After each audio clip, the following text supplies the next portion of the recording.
Kita telah melihat bagaimana Yakobus berbicara tentang hukum kebebasan dalam hubungannya dengan kasih. Dalam surat yang sama, ia memberi Torah kasih ini sebutan lain. Ia menyebutnya Torah Raja. Namun demikian, jika kalian memenuhi Torah Raja menurut kitab suci, engkau akan mengasihi sesamamu seperti dirimu sendiri. Kalian berbuat baik. Tercatat dalam Yakobus 2 ayat 8. Mengapa ini disebut Torah Raja? Karena orang yang hidup menurut hukum ini benar-benar hidup sebagai seorang raja. Ia tidak tunduk kepada hukum lain. Ia bebas setiap waktu untuk melakukan apapun yang hatinya memerintahkan. Dengan memenuhi hukum ini, ia memenuhi segala hukum dalam segala situasi dan dalam setiap hubungan kepada Allah dan manusia. Ia memerintah dalam hidup sebagai seorang raja. Analisis tentang apa yang dimaksud dengan tuntutan kebenaran Torah ini membawa kita kepada kesimpulan berikut. Tidak ada konflik atau ketidakkonsistenan antara standar kebenaran sejati yang dikemukakan dalam Perjanjian Lama di bawah Torah Musa dan yang dikemukakan dalam Perjanjian Baru dalam Injil Yesus Kristus. Dalam setiap kasus, standar kebenaran sejati adalah satu dan sama. Itu diringkas dalam satu kata, kasih. Kasih kepada Allah dan kasih kepada manusia. Perbedaan di antara dua dispensasi Torah di bawah Musa dan dispensasi kasih karunia melalui Yesus Kristus tidak terletak pada tujuan yang hendak dicapai, tetapi di dalam cara-cara yang digunakan untuk mencapai tujuan itu. Dalam masing-masing kasus serupa, baik di bawah Torah maupun di bawah kasih karunia, tujuan yang hendak dicapai adalah kasih.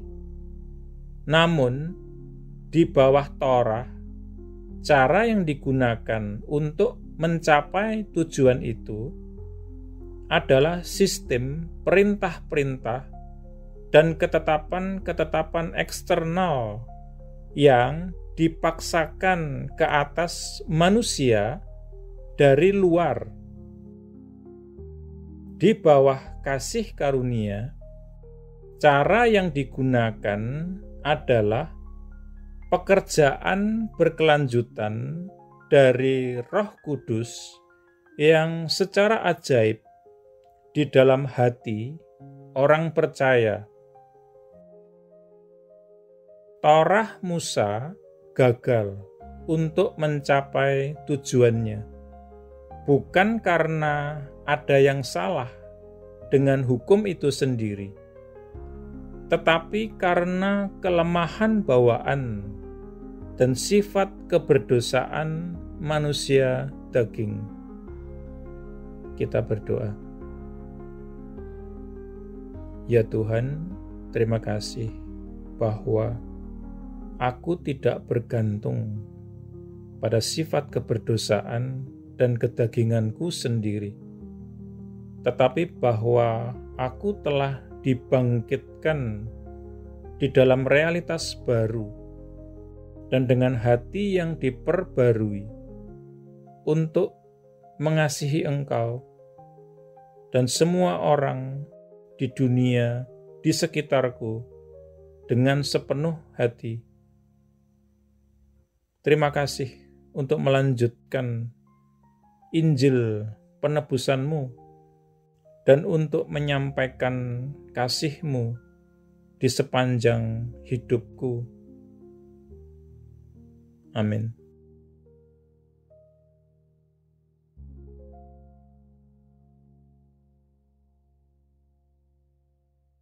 Jika Anda belum menjadi murid Yesus atau belum menerima Yesus sebagai Tuhan dan Juru Selamat pribadi Anda, ikuti doa berikut ini.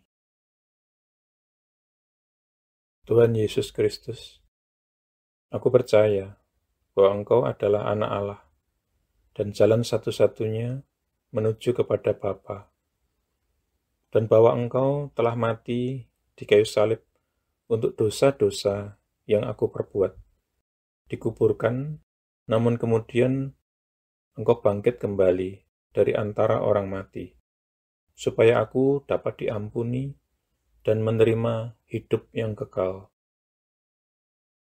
Aku menanggalkan segala kebanggaan dan pembenaran diri sendiri agamawi, dan segala macam gengsi yang tidak berasal daripadamu. Aku tidak punya klaim apapun atas belas kasihan-Mu, kecuali bahwa Engkau telah mati menggantikan aku. Sekarang aku tidak akan memberontak dan berdosa lagi kepadamu, ya Tuhan. Dan aku menyerahkan diriku kepadamu, karena sesungguhnya Engkau adalah Tuhanku. Aku mengakui segala dosa-dosaku di hadapan-Mu, dan aku tidak menyembunyikan apapun. Secara khusus aku mengakui, sebutkan dosa-dosa yang pernah Anda perbuat, yang Roh Kudus ingatkan.